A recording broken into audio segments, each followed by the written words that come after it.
Hello students, स्वागत है आप लोगों का एक बार फिर से स्टडी टैग पर।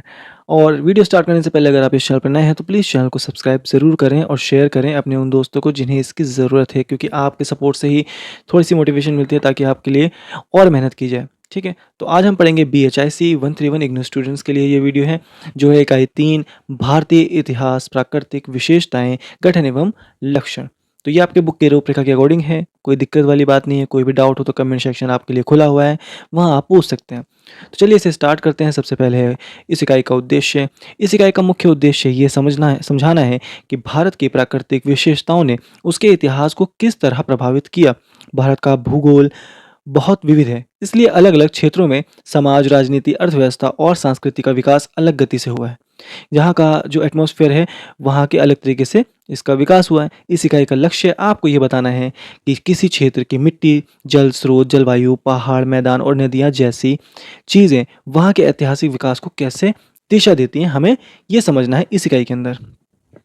उसके साथ ही इस इकाई का उद्देश्य ये भी है कि आप ये पहचान सकें कि भारत के कौन-कौन से प्राकृतिक क्षेत्र थे और उनकी अपनी क्या खासियत थी। इन क्षेत्रों का इतिहास में क्या महत्व था और समय के साथ उनमें क्या परिवर्तन आए, ये भी इसी अध्याय में साफ किया गया है। अंततः इस इकाई के माध्यम से आप ये समझ पाएंगे कि भूगोल और इतिहास एक दूसरे से जुड़े हुए हैं और भारत की विविध प्राकृतिक संरचना ने उसको ऐतिहासिक स्वरूप को बनाने में बड़ी भूमिका निभाई है। नेक्स्ट है प्रस्तावना। आप इस यूनिट में से कोई भी क्वेश्चन अगर आता है तो ये प्रस्तावना आप या इंट्रोडक्शन लिख सकते हैं, कोई प्रॉब्लम नहीं होगी। तो सबसे पहला है कि भारतीय इतिहास को समझने के लिए भारत की प्राकृतिक बनावट को जानना ज़रूरी है। भारत का भूगोल बहुत ही विविध है, मतलब कि बहुत सारी वैराइटीज़ हमें देखने को मिलती है। कहीं ऊंचे हिमालय हैं, कहीं चौड़े मैदान हैं, कहीं गहरा पठार और कहीं समुद्र तट। हर क्षेत्र की यह अलग अलग प्राकृतिक संरचना इतिहास के विकास में महत्वपूर्ण भूमिका निभाती है। जहाँ उपजाऊ मिट्टी, नदियाँ और अनुकूल मौसम मिला, वहाँ इंसानों ने जल्दी बसावट बनाई, खेती बाड़ी की, बड़े राजनीतिक क्षेत्र और केंद्र बनाए। वहीं कठिन इलाके में बस्तियां धीरे धीरे विकसित हुई, क्योंकि वहाँ पे जिंदगी व्यतीत करना बहुत मुश्किल था। ठीक है, इस प्रस्तावना का मुख्य उद्देश्य क्या है कि ये समझना है कि भारत का इतिहास उसके भूगोल से अलग नहीं देखा जा सकता, क्योंकि उसका इतिहास भूगोल से भी जुड़ा हुआ है। जहाँ पे एटमॉस्फेयर अच्छा है, वहाँ पे लोग ज़्यादा जल्दी से रहते थे, वहाँ ज़्यादा लोग रहते थे और ज़्यादा विकास कर पाए। तो ये हमें समझने में मदद मिलती है इस भूगोल से। नेक्स्ट देखते हैं 3.2 का क्या है कि प्राकृतिक भूगोल और इतिहास। भारत जैसा बड़ा और विविध देश प्राकृतिक वातावरण के कारण बहुत अलग अलग ऐतिहासिक अनुभवों से गुजरा है। यहाँ का इतिहास हर जगह एक जैसा नहीं है, क्योंकि हर क्षेत्र की प्राकृतिक परिस्थिति अलग है। ठीक है, तो अब नेक्स्ट पढ़ेंगे कि यहाँ पे क्या है कि भूगोल इतिहास को दिशा देता है। कहाँ खेती होगी, कहाँ शहर बसेंगे, कहाँ व्यापार बढ़ेगा, सब भूगोल से तय होता है। ठीक है ना। जैसे इस वाले पॉइंट को हम थोड़ा सा ध्यान से पढ़ें तो इसमें क्या है कि प्राकृतिक वातावरण इंसान जीवन की दिशा तय करता है। ठीक है ना। इंसान हमेशा ऐसी जगह रहता है जहाँ उसकी ज़रूरत आसानी से पूरी हो सके। इसलिए क्योंकि जहाँ पे पानी हो, ठीक है, खेती हो सके, पशुओं को चरने की जगह मिले, मौसम ठीक हो, प्राकृतिक सुरक्षा हो। इसी वजह से दुनिया की सबसे पुरानी सभ्यता नदियों के किनारे ही बसी। जैसे सिंधु, गंगा, यमुना, यहाँ पे क्या था कि आसानी से जीवन व्यतीत किया जा सकता था। प्राकृतिक बाधाएं क्या क्या आ सकती थी। प्राकृतिक बाधाएं हम इसके बारे में थोड़ा सा पढ़ते हैं कि भारत के अलग अलग क्षेत्रों में अलग अलग संस्कृति बनी, क्योंकि प्राकृतिक माहौल अलग था। ठीक है, पहाड़ों ने आक्रमण रोकने में मदद की, नदियों ने सभ्यता बसाई, है ना। जैसे उदाहरण के पहाड़ी क्षेत्र, जो छोटी छोटी बस्तियां, चरवाहा संस्कृति वहाँ पे देखने को मिली। नदी क्षेत्र के पास खेती, गांव, बड़े जनपद देखने को मिले। समुद्र तट के पास व्यापार, विदेशी संपर्क ज़्यादा देखने को मिले। और जंगल क्षेत्र के अंदर आदिवासी संस्कृति प्रकृति के साथ जीवन व्यतीत करते हुए दिखे। रेगिस्तान के अंदर क्या होता कि ऊँट, व्यापारिक काफिले, सूखा जीवन देखने को हमें मिलता था वहाँ पे। तो इस पॉइंट के अंदर ये सारी चीज़ें आ जाती हैं हमारी। नेक्स्ट देखते हैं पर्यावरण, मानव बस्तियां। इसके बारे में थोड़ा सा पढ़ते हैं कि ये क्या है। अब इसके अंदर क्या है, सबसे पहला है कि नदियों के किनारे बसावट। ठीक है ना, पर्यावरण और मानव बस्तियां, जहाँ पे जिस तरह के पर्यावरण था वहाँ पे वैसी बसावट हुई। तो नदियाँ पानी देती हैं, ठीक है ना। नदियों के किनारे बसावट, उपजाऊ पानी होता है, उपजाऊ मिट्टी होती है और परिवहन की सुविधा होती है वहाँ पे। इसलिए क्योंकि जैसे अब यहाँ पे क्या क्या था कि सिंधु घाटी के पास देखने को मिला, गंगा घाटी, यमुना घाटी, सब बड़ी सभ्यताओं का केंद्र बनी। ठीक है ना, ये सारी चीज़ें। नेक्स्ट है जलवायु का प्रभाव। जलवायु से जीवन तय। जलवायु का प्रभाव क्या पड़ा हमारे सामने कि जहाँ मौसम संतुलित होता है वहाँ बड़ी बड़ी आबादी बसने लगती है। जैसे उदाहरण के तौर पर मध्य तापमान वाले क्षेत्र के अंदर बड़े राज्य बनते हैं और बहुत ठंडे या बहुत गर्म क्षेत्र वाले के अंदर कम जनसंख्या वाले क्षेत्र बनते हैं। जंगल और पहाड़ का प्रभाव, जंगल पहाड़ रेगिस्तान, इसका क्या प्रभाव पड़ता है हमारे हर जगह अलग अलग तरह संस्कृति विकसित होती है। जैसे घने जंगल के अंदर आदिवासी संस्कृति, शिकारी जीवन देखने को मिलता है। पहाड़ी क्षेत्र के अंदर छोटे गांव, कठिन जीवन, अलग भाषा और परंपराएं देखने को मिलती हैं। ठीक है। मिट्टी और खेती, इसके अंदर क्या है, मिट्टी और खेती भी होती है कि मिट्टी जैसे होगी वहाँ वैसी खेती होगी। काली मिट्टी जहाँ पे होगी वहाँ कपास देखने को मिलेगा और जलोढ़ मिट्टी जहाँ पे होगी वहाँ गेहूँ धान देखने को मिलेगा हमें इसके अंदर। अब नेक्स्ट देखते हैं कि भौगोलिक नियतत्ववाद के विरुद्ध तर्क। इसके अंदर क्या है कि भौगोलिक नियतवाद का मतलब है कि भूगोल ही सब कुछ तय करता है, इंसान कुछ नहीं कर सकता। ठीक है ना। सबसे पहला पॉइंट है नियतवाद क्या कहता है, भूगोल ही सब कुछ तय करता है। जाहिर सी बात है, हमने पढ़ लिया है। विरोधी तर्क, मानव की इच्छा, तकनीक, व्यापार और संस्कृति भी इतिहास बनाते हैं, सिर्फ भूगोल नहीं। ठीक ना। क्या होता है कि मानव की इच्छा जो होती है, तकनीक जो होती है, व्यापार जो इस्तेमाल करता है, जिस तरीके से करता है, वो भी इतिहास बनाते हैं, सिर्फ भूगोल ही इतिहास नहीं बनाता है। अब भूगोल महत्वपूर्ण है पर अकेला कारण नहीं है। क्यों? जैसे हमने भी पढ़ा यहाँ पे कि मानव की बुद्धि, तकनीक, मेहनत और संस्कृति भी इतिहास बनाती है ना।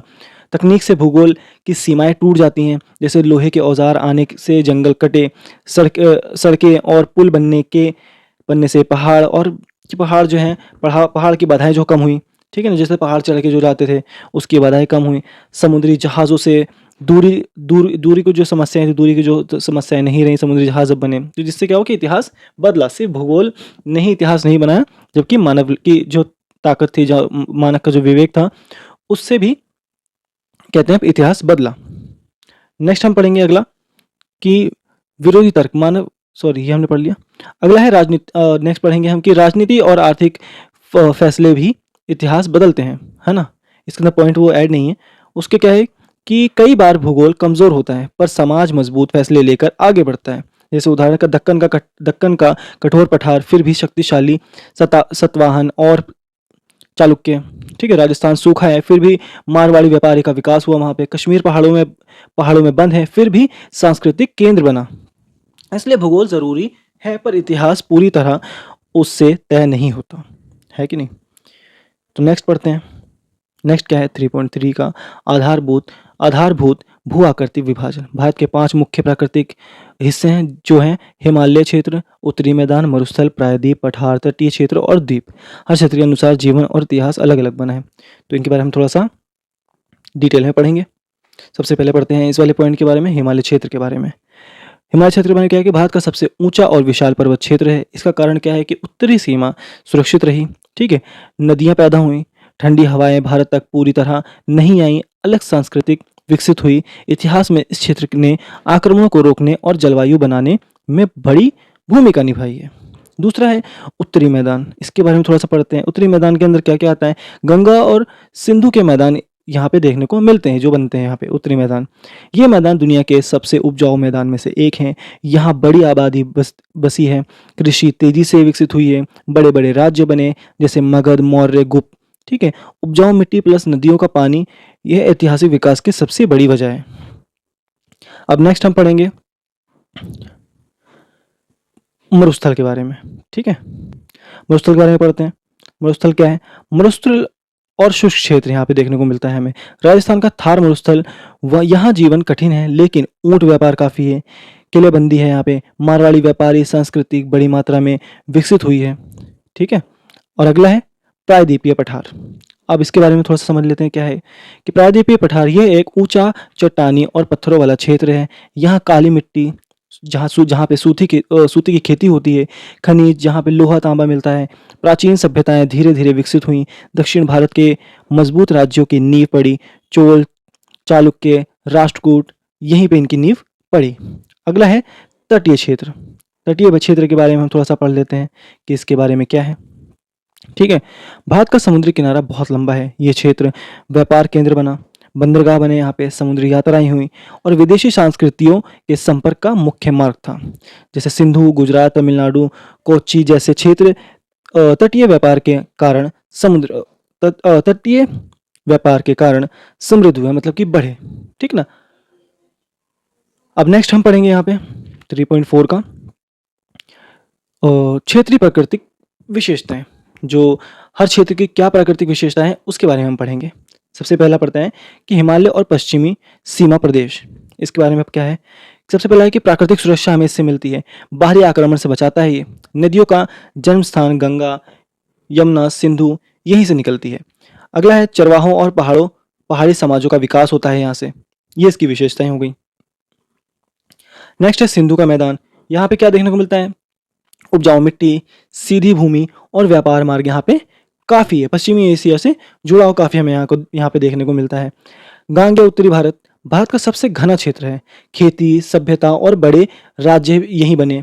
ठीक है, गंगा की उपजाऊ मिट्टी, कृषि आधारित समाज विकसित हुआ यहाँ पे। महाजनपद और मौर्य साम्राज्य का केंद्र बना ये। क्या बना, गंगे उत्तरी भारत। पूर्वी पश्चिमी और केंद्रीय भारत, पूर्वी भारत अधिक वर्षा, घने जंगल, चावल की खेती यहाँ पे ज़्यादा होती है। और पश्चिमी भारत के अंदर कम वर्षा, सूखा और व्यापारिक परंपरा देखने को मिलती है यहाँ पे। और केंद्रीय भारत के अंदर क्या है कि पठार, खनिज, आदिवासी संस्कृति हमें यहाँ को देखने को मिलती है। ठीक है, अब नेक्स्ट है प्रायद्वीपीय भारत। प्रायद्वीपीय भारत के बारे में पढ़ेंगे थोड़ा सा। अब इसकी थोड़ी सी प्रायद्वीपीय भारत की थोड़ी सी विशेषताएं हम देख लेते हैं कि विशेषताएं क्या है कि यहाँ पे दक्कन का पठार देखने को मिलता है, काली मिट्टी, खनिज संपदा, जैसे यहाँ पे जैसे लोहा, तांबा, सोना मिलता है। ठीक है, चोल, पल्लव, चालुक्य जैसे बड़े साम्राज्य बने यहाँ पे, समुद्री व्यापार हुआ। ठीक है, द्रविड़ संस्कृति का विकास हुआ। दक्षिण भारत का इतिहास समुद्र और पठार दोनों से प्रभावित होता है। ठीक है, और ये जो पॉइंट है इसके बारे में थोड़ा समझ लेते हैं कि पुराना कठोर पठार यहाँ पे देखने को मिलता है, खनिज संपदा अधिक है, नदियाँ छोटी जैसे गोदावरी, कृष्णा है। दक्षिण भारत राज्यों का विकास, चोल, पांड्य, सतावन, ये हमने पढ़ लिया इसके बारे में। ठीक है, अगला है सुदूर दक्षिण। सुदूर दक्षिण क्या है कि ये तमिलनाडु, केरल और श्रीलंका के पास का क्षेत्र है। इसकी विशेषताएं हम थोड़ी सी पढ़ लेते हैं कि मसालों का व्यापार यहाँ पे होता है, अरब और रोमन व्यापारियों का केंद्र है। चोल साम्राज्य की नौसेना यहाँ पे देखने को मिली हमें। सांस्कृतिक समृद्धि, मतलब कि जो समृद्धि है वो मजबूत है यहाँ पे। संगम साहित्य यहाँ पे देखने को मिलता है। ठीक है, ये समुद्र से घिरा क्षेत्र है। ठीक है, समुद्री व्यापारी तेज होती है यहाँ पे, तमिल सभ्यता है, संगम साहित्य और शक्तिशाली राज्य यहाँ पे देखने को मिले। मसालों का व्यापार यहाँ पे प्रसिद्ध होता है, ये हमने पढ़ ही लिया यहाँ पे। ठीक है, अगला है नेक्स्ट है क्षेत्रीय परिवर्तन के कारण। ठीक है, तो क्षेत्रीय परिवर्तन के कारण क्या है कि इसके अंदर क्या देखने को हमें मिलता है कि इसमें भारत के विभिन्न बड़े बड़े भौगोलिक क्षेत्र की खासियत बताई जाती है। हर क्षेत्र का अपना पर्यावरण, जलवायु, मिट्टी, जीवन शैली और इतिहास पर प्रभाव होता है। ठीक है ना, इसके अंदर हमने ये पढ़ना है। जलवायु परिवर्तन देखने को मिलता है, नदियों का मार्ग बदलना है यहाँ पे, वन कटाई, नई खेती योग्य भूमि बनना। ठीक है, तकनीक जैसे लोहे के उपयोग से जंगल हटे और नए राज्य बने। ठीक है ना, अब इसके अंदर यहाँ पे थोड़े से हम कुछ चीज़ें हम पढ़ेंगे यहाँ पे। मैं थोड़ा सा कुछ चीज़ें ऐड करूँगा यहाँ पे। जैसे पहला है कि हिमालय क्षेत्र के बारे में थोड़ा सा हम यहाँ पढ़ेंगे। क्षेत्रीय परिवर्तन के कारण सबसे पहला है हिमालय क्षेत्र। इसकी मुख्य विशेषता क्या है कि ये भारत की उत्तरी सीमा पर फैला है। बहुत ऊंचे पहाड़ हैं, बर्फीली चोटियाँ, ग्लेशियर और गहरी घाटियाँ हैं, इसकी पहचान है। ठीक है ना, भारत की अधिकतर बड़ी नदियाँ गंगा, यमुना, ब्रह्मपुत्र यहीं से निकलती है। ठीक है, इतिहास पर प्रभाव क्या पड़ता है इसका कि हिमालय एक प्राकृतिक सुरक्षा कवच की तरह काम करता है। इसने चीन और मध्य एशिया के से सीधे हमलों को रोका। ठीक है, हालांकि कुछ दरें जैसे नाथुला, खैबर, काराकोरम आदि के रास्ते से संपर्क और व्यापार चलता रहा। ठीक है, नेक्स्ट हम पढ़ेंगे ऐतिहासिक क्षेत्रों के उदय के असमान प्रक्रिया। कुछ क्षेत्रों में खेती जल्दी विकसित हुई जैसे गंगा घाटी के अंदर, और कुछ जगह लोग देर से बसे जैसे दक्कन पहाड़ी क्षेत्र और रेगिस्तानी जो क्षेत्र है वहाँ पे। विकास हर जगह एक जैसा नहीं हुआ। ठीक है, कहीं पे जल्दी, जैसे यहाँ पे जल्दी हो गई, यहाँ पे लेट हुआ। ठीक है, मृतिका कला के प्रमाण। मृतिका कला के प्रमाण जैसे कुम्हार कला से पता चलता है कि कहाँ कैसी सभ्यता थी। अलग अलग क्षेत्रों की मिट्टी और कला शैली अलग थी। अगर कहीं की जब कला कहीं और मिलती थी तो इसका मतलब होता था कि यहाँ से वहाँ का व्यापार होता था। इससे व्यापार और संस्कृति का पता चलता था। ठीक है, साहित्यिक प्रमाण जैसे वैदिक, पौराणिक, बौद्ध और जैन ग्रंथों में जगहों का वर्णन मिलता है कि कहाँ पे क्या चीज़ थी, कौन सा स्थान था। इससे पता चलता है कि इतिहास में क्षेत्र कैसे बदले, आर्थिक और सामाजिक जीवन के संकेत मिलते हैं। अगला है भारतीय इतिहास में क्षेत्रों की महत्ता। नेक्स्ट हम पढ़ेंगे कि भारतीय इतिहास में क्षेत्रों की महत्ता क्या थी। भारत बहुत बड़ा देश है और इसकी धरती अलग-अलग प्राकृतिक क्षेत्रों में बटी है। हर क्षेत्र का अपना मौसम, मिट्टी, पानी, पर्यावरण और जीवन शैली है। इन्हीं कारणों से भारत का इतिहास भी पूरे देश में एक जैसा नहीं रहा, बल्कि अलग-अलग क्षेत्रों में अलग-अलग तरीके से विकसित हुआ। ठीक है? अब हम इसके अंदर पहला पॉइंट पढ़ेंगे, जैसे अलग-अलग क्षेत्रों में अलग-अलग सभ्यता बनी। ठीक है? जैसे जहाँ पानी और उपजाऊ ज़मीन थी, वहाँ जल्दी सभ्यता विकसित हुई। आप देख रहे होगे कि एक ही चीज़ मिक्स होके चल रही है वापस से, तो हमें कुछ ही कुछ पॉइंट याद करने हैं ताकि आपके जो क्वेश्चन है वो आप बना सको। ठीक है? उदाहरण जैसे गंगा घाटी, सिंधु घाटी, कावेरी घाटी, गोदावरी, कृष्णा क्षेत्र के अंदर इन जगहों पर खेती आसानी से होती थी, इसलिए बड़ी जनसंख्या में और फिर राज्य बने यहाँ पे। ठीक है ना? हर क्षेत्र की अपनी संस्कृति, भाषा और परंपराएं होती हैं। क्षेत्रीय राज्यों का गठन इन्हीं भौगोलिक विशेषताओं पर आधारित है। व्यापार, युद्ध और कृषि सब क्षेत्रों पर निर्भर है कि नहीं? नेक्स्ट हम पढ़ेंगे 3.6 का 3.6.1 मक्रवर्ती संकल्प। इस संकल्प का मतलब है कि इस संकल्प मतलब क्या है कि भारत का इतिहास केवल छोटे क्षेत्र जैसे जिलों या राज्यों को देखकर नहीं समझा जा सकता। हमें बड़े भौगोलिक क्षेत्र को एक इकाई की तरह समझना पड़ता है, क्योंकि हर बड़ा क्षेत्र अपनी खास प्राकृतिक, सांस्कृतिक और राजनीतिक विशेषताओं के आधार पर एक बड़ी ऐतिहासिक इकाई बनाता है। ठीक है, ये हो गया। अब इसके अंदर हम थोड़े से पॉइंट्स पढ़ेंगे इसके अंदर कि पहला पॉइंट क्या है। जैसे पहला क्या है कि भारत को एक नहीं बल्कि कई छोटे-छोटे क्षेत्रों वाले देश के रूप में समझने का विचार है। हर क्षेत्र की अलग पहचान पर साथ मिलकर भारत बनता है। ठीक है? क्योंकि किसी एक से नहीं बना भारत, क्योंकि हर छोटे-छोटे क्षेत्रों से देश बना है। इतिहास केवल छोटे इलाकों पर आधारित नहीं होता। अगर हम सिर्फ एक गाँव, एक शहर या एक जिले का इतिहास पढ़ें तो पूरी तस्वीर नहीं समझ आती। चीज़ें कैसे बदलीं, राज्य कैसे बने, समाज क्यों बदला, ये सब बड़े क्षेत्रों में दिखाई देता है। इसलिए इतिहासकार बड़े क्षेत्रों को एक इकाई बनाकर समझते हैं। बड़ा क्षेत्र कैसे बनता है? बड़ा क्षेत्र कैसे बनता है, हम इसके बारे में थोड़ा-सा पढ़ेंगे कि एक बड़ा क्षेत्र जिसे मध्यवर्ती क्षेत्र कहते हैं, कई चीज़ों के आधार पर बनता है। समान जलवायु, समान खेती के तरीके, समान नदियाँ या जल प्रणाली, समान पहाड़ या मैदान, समान संस्कृति, समान भाषा समूह, समान आर्थिक ढाँचा, इस सब से मिलके अगर एक समान है तो जहाँ पे बड़ा क्षेत्र बनता है। उदाहरण जैसे गंगा क्षेत्र, दक्कन क्षेत्र, तमिल क्षेत्र, पंजाब क्षेत्र, बंगाल क्षेत्र आदि। ठीक है? और इसके बारे में हम अगर पढ़ें तो मध्यवर्ती क्षेत्र का इतिहास समान दिशा में चलता है। एक बड़े क्षेत्र में रहने वाले लोगों पर प्रकृति का प्रभाव लगभग एक जैसा होता है, इसलिए जैसे जीवन शैली मिलती-जुलती होती है वहाँ की। ठीक है? खेती और अर्थव्यवस्था मिलती-जुलती होती है, राजनीतिक विकास की भी एक समान होती है, समाज में बदलाव एक जैसा ही होता है, इसलिए एक बड़े क्षेत्र की ऐतिहासिक यात्रा एक जैसी दिखाई देती है। ठीक है? और नेक्स्ट पढ़ेंगे हम कि क्षेत्रों की श्रेणीबद्धता। इसके बारे में थोड़ा-सा हम पढ़ेंगे। ठीक है? भारत जैसे बड़े देश को समझने के लिए इतिहासकार क्षेत्रों को अलग-अलग श्रेणियों में बाँटते हैं। ये इसलिए किया जाता है क्योंकि हर क्षेत्र की भौगोलिक स्थिति, जीवन शैली, सांस्कृतिक, अर्थव्यवस्था और ऐतिहासिक विकास अलग-अलग होता है। इस भाग में बताया गया है कि क्षेत्रों को कैसे समझा जाए और कैसे वर्गीकृत किया जाए। सबसे पहला है कि बुनियादी भौगोलिक प्रभाव। ठीक है? इसका मतलब क्या है? इसका मतलब है कि किसी क्षेत्र की प्राकृतिक स्थिति उसके लोगों, सांस्कृतिक और इतिहास पर सीधा असर डालती है। यहाँ क्षेत्र को बाँटने के सबसे बुनियादी आधार समझाए जाते हैं। सबसे पहला है कैसा है कि जलवायु के हिसाब से, जहाँ अधिक बारिश होती है, वहाँ खेती अच्छी होती है और वहाँ की संस्कृति, जीवन शैली अलग होती है। जहाँ और गर्मी है, वहाँ की संस्कृति अलग होती है। जैसे उदाहरण असम, जहाँ पे भारी वर्षा होती है, वहाँ पे चाय, गीली खेती, जंगल ज़्यादा होते हैं और राजस्थान जहाँ पे सूखा पड़ता है, वहाँ ऊँट, रेगिस्तान जीवन ज़्यादा देखने को मिलता है। ठीक है ना? जैसे पहाड़ सुरक्षा देता है, नदियाँ सभ्यता बनाती हैं, तट समुद्री व्यापार को बढ़ाते हैं। ठीक है? ये सब हमें देखने को इसके अंदर मिलता है। भूमि का आकार वहाँ पे जैसे भूमि का आकार भी काफ़ी प्रभावित करता है, जैसे पहाड़, मैदान, पठार, तटीय क्षेत्र, मरुस्थल, भूमि अलग-अलग जीवन पद्धति को अर्थव्यवस्था बनाती है। ठीक है? मिट्टी भी इसमें बहुत कहते हैं योगदान देती है। मिट्टी तय करती है कि किस क्षेत्र में कौन-सी फसल होगी, जिससे अर्थव्यवस्था और जनसंख्या का विकास तय होता है। उदाहरण जैसे गंगा की जलोढ़ मिट्टी, जहाँ गेहूँ, धान अधिक जनसंख्या देखने को मिलती है। काली मिट्टी के यहाँ जहाँ होती है, वहाँ कपास की खेती ज़्यादा देखने को मिलती है। जल स्रोत का भी देखने को मिलता है, जहाँ पे नदियाँ हों, वहाँ पे बसावट ज़्यादा देखने को मिलती है।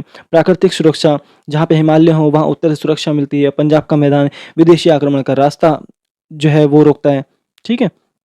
अब नेक्स्ट पढ़ते हैं केंद्रीय क्षेत्र। केंद्रीय क्षेत्र के अंदर क्या है कि केंद्रीय क्षेत्र वे होते हैं जिन्होंने इतिहास में सबसे ज़्यादा प्रभाव डाला। इन क्षेत्रों में कुछ सामान्य बातें होती हैं, जैसे उपजाऊ भूमि, ठीक है, अच्छी मिट्टी, ज़्यादा उत्पादन होगा, ज़्यादा जनसंख्या बढ़ेगी और बड़े राज्य बनेंगे, जैसे गंगा घाटी और तमिल कावेरी घाटी।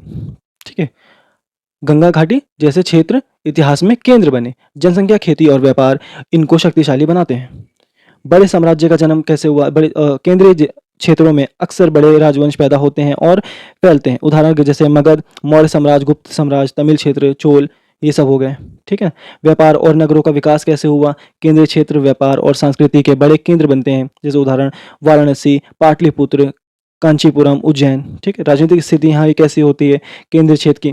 इन क्षेत्रों में संसाधन भरपूर होते हैं, इसलिए यहाँ लंबे समय तक शासन चलता है। ठीक है, नेक्स्ट हम पढ़ेंगे कि समय और स्थान के संदर्भ में बस्तियों की संरचना। लोग पहले नदियों और जंगलों के पास बसे, बाद में सड़कें, व्यापार और खेती के अनुसार गांव शहर बने और समय के साथ क्षेत्रों का रूप बदला। अगला पढ़ेंगे 3.8 प्राचीन भारत में कुछ क्षेत्रों का गठन। इसमें क्या बताया गया है कि भारत के किन बड़े क्षेत्रों ने प्राचीन इतिहास में मुख्य भूमिका निभाई और वे कैसे बने। हर क्षेत्र अपनी प्राकृतिक बनावट, नदियां, मिट्टी, जलवायु और संस्कृति के कारण एक अलग ऐतिहासिक पहचान वाला क्षेत्र बन गया था।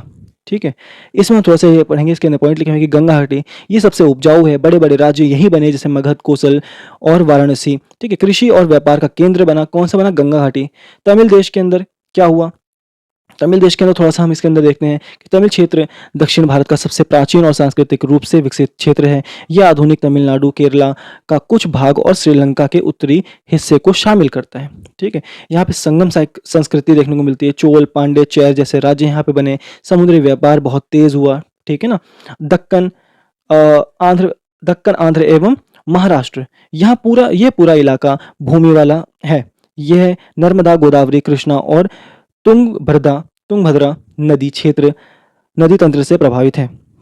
यहाँ पे क्या है? पठारी क्षेत्र है। सतवाहन और जलवायु जैसे चालुक्य जैसे राज्य बने। खनिज और धातु उद्योग विकसित हुआ यहाँ पे। कालिंग और प्राचीन उड़ीसा के अंदर क्या हमें देखने को मिलता है कि यह पूर्वी तट का समुद्री राज्य था। आधुनिक उड़ीसा और आंध्र का कुछ हिस्सा मिलकर प्राचीन कालिंग बनता है। ठीक है, यहाँ पे समुद्री गतिविधियां अधिक हुई। कालिंग युद्ध का ऐतिहासिक प्रभाव यहाँ पे देखने को मिलता है। समृद्ध कला और शिल्प देखने को यहाँ मिलता है। उत्तर पश्चिमी यह भारत का प्रवेश द्वार माना जाता है। यहीं से ईरानी, यूनानी, तुर्क, शक, कुषाण जैसे लोग भारत में आए। विदेशी संपर्क का मुख्य जो रास्ता है वो क्या है? उत्तरी पश्चिमी। ठीक है, कुषाण, शक, हूण आदि का प्रवेश यहीं से हुआ। ठीक है, कहाँ से हुआ? यहाँ से हुआ। व्यापार मार्गों का संगम यहाँ पे देखने को मिलता है। और ये रहा इस इकाई का सारांश। मैं इसे थोड़ा सा पढ़ के नहीं बताऊंगा, चाहे तो आप वीडियो को रोक कर समझ सकते हैं और पढ़ सकते हैं, क्योंकि वीडियो ऑलरेडी काफ़ी ज़्यादा लंबी हो गई है। मैंने एक्सपेक्ट नहीं किया था कि इतनी ज़्यादा लंबी होगी, 15 मिनट मैक्सिमम सोचा था मैंने, पर कोई बात नहीं। मैं आपको हर पॉइंट आपको डिटेल में समझाने की कोशिश की मैंने। आई होप आप लोगों को समझ में आया होगा। कोई भी डाउट हो तो कमेंट सेक्शन में आप मुझसे पूछ सकते हैं। ठीक है, और हमारे टेलीग्राम चैनल को ज्वाइन करें। वहाँ पे आपको PDF देखने को मिलेंगी, और अगर कोई भी डाउट है तो वहाँ पे आप मुझसे पूछ सकते हैं, या फिर हमारा ग्रुप है व्हाट्सएप पे, उसे भी आप कहते हैं ज्वाइन कर सकते हैं। डिस्क्रिप्शन में लिंक है। ठीक है, और अगर आप लोगों को वीडियो पसंद आई है तो प्लीज़ वीडियो को लाइक करें, चैनल को सब्सक्राइब करें और शेयर करें अपने उन दोस्तों को जिन्हें इसकी ज़रूरत है। अभी के लिए इतना ही, मिलते हैं अगली वीडियो में, तब तक के लिए अलविदा।